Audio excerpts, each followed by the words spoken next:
Some people try and play Jim. I can't play unless I play 20 games. No, but see, so like that's the thing about me as well. It's that as a Hecarim player, right? What you have to understand is that with me, I'm kind of like a snowball when I stream. It's like over the course of games, I get more and more hype and I get more and more excited, right? But when I have to sit there and deal with like target ban after target ban, it kills my mood and it makes it so that after like a few hours, I just like I'm just like talking. I can't even get hyped anymore because I can't get emotionally invested into the game because I'm not playing my one trick. But winning is always at someone or something's detriment, not necessarily. Sure, you can sit there and you can be like, yeah, everyone loses LP at the end of the day, but if you, it's almost like when you sit there and you target someone to make that chance of winning better, it's cancerous. Here, I'll give you guys an actual analogy that makes you understand how fucked up target banning really is, okay? Imagine there are two basketball teams, right? And on one of the basketball teams, there's a player that everybody knows has an extremely good like pass. A pass that he always lands because he passes it in a certain way. Now imagine the game starts, right? And then the enemy team is like, okay, this is what we're going to do. The second the guy comes on, just walk up to him and fucking elbow his elbow. And what that's going to do is it'll make it so he can pass in other ways, but he can't pass in that particular way that he's a master at, so that now he can't pass like that anymore. If people were to do that, right, in real life, you'd be like, dude, they're so fucked up for that. So why is it any different with League, right? That's the thing. People are just inhibiting you from playing to the best of your capability because they're insecure. Didn't people develop strats against Shaq in that same way? Yeah, but target banning isn't developing a strat versus a person. It's inhibiting their opportunity to do what they want to do. It's one thing to try and counter someone, right? To say like, oh, I'm against this guy, so I'm going to play in this way. It's a complete other thing to sit there and be like, yo, we're target banning. You guys like that sidestep? The sidestep on the Morty?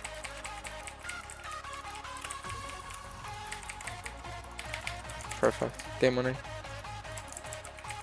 You guys want to know how to counter Doaenel Hecarim?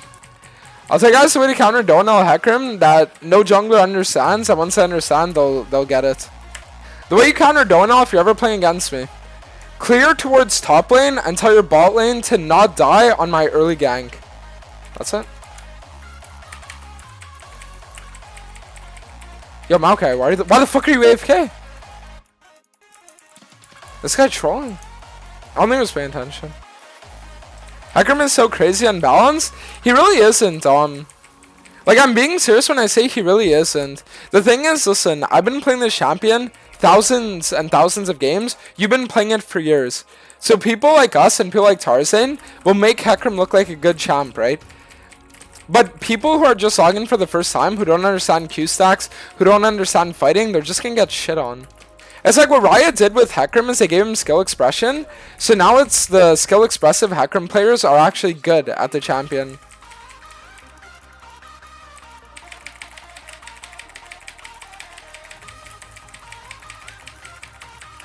Like if I can maintain my 3 Q stacks from my Krugs to the Dragon play, right?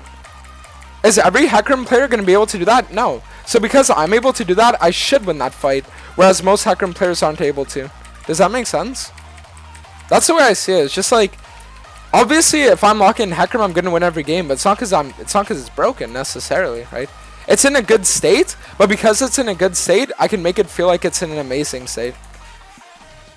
If you master champion and it's given skill expression, GG, bro. Like literally GG. That's why all the Udyr fucking one tricks are coming out and they all have these like crazy 60 to 70 win rates. Hard stuck master Udyr players are now challenger, right? Because their champ was given skill expression. And Udyr is strong, right? But if randoms lock in Udyr, is it going to be like insanely OP? Not really.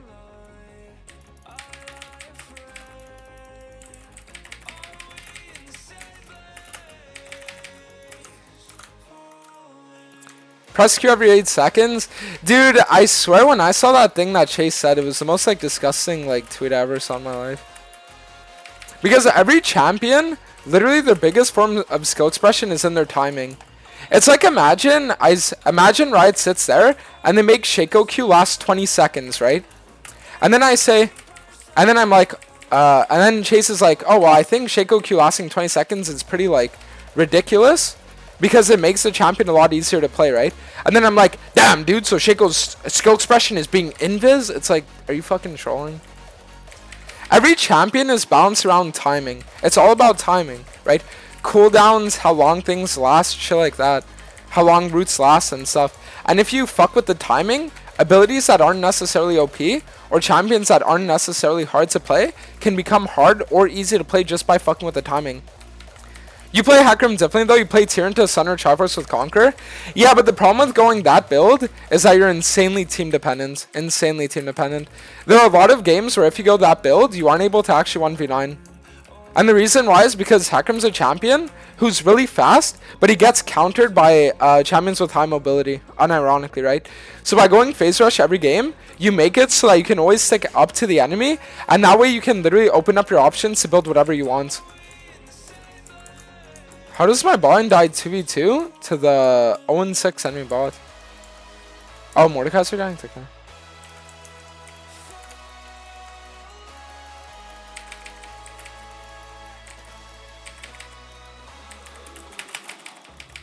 Perfect. Now I can just go for full clear and then we take Dragon after. You're just stronger in fights with Conquer and you can duel much easier. Yeah, but it's because you play Hecarim different. You play Hecarim to be a component of your team. I play Hecarim to be the team. Does that make sense? It's like you. This is the best way I could explain it. You play Hecarim because you're like, okay, I want to amplify the things that make me good. A good pick for my team, but I play Hecarim to say I am the team every fucking game. It's a different mentality. It's like the way I play Hecarim in fights isn't to maximize utility, it's to just like completely 1v9 no matter what. But again, the thing that you have to keep in mind as well, right, is that you're a guy who literally went pro in the past and you're a challenger level jungler, right? I'm a challenger level Hecarim one trick. So that's why if you're amplifying the things that make you a jungler, it's one thing, but I'm amplifying the things that make me a Hecarim player. Does that make sense?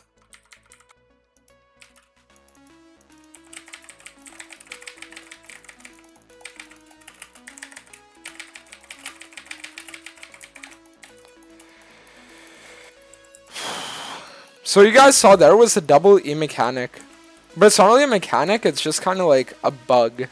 So it's when you get your E off, and then the enemy team either gets out of vision soon enough, or they flash away soon enough, then you keep your E so you can E again. And you get the leap again. But you don't do the damage twice, it's just that you get the leap twice. It's like my team's asking if my Hecarim build's normal, but they don't understand that I am the guy who makes the Hecarim builds.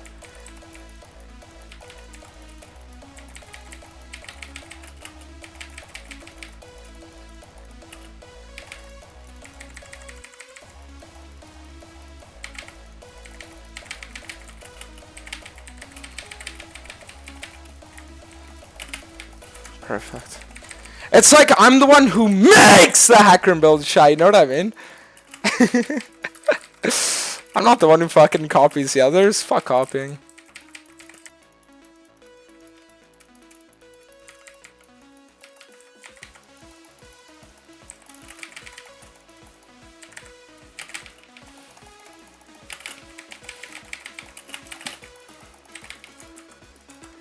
The fucking Duskblade Hecarim demon chat.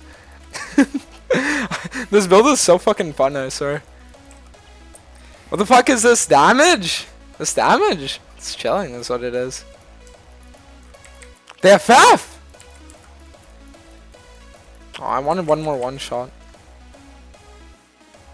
Dantes is the gnome demon, literally. The fucking Hecarim demon.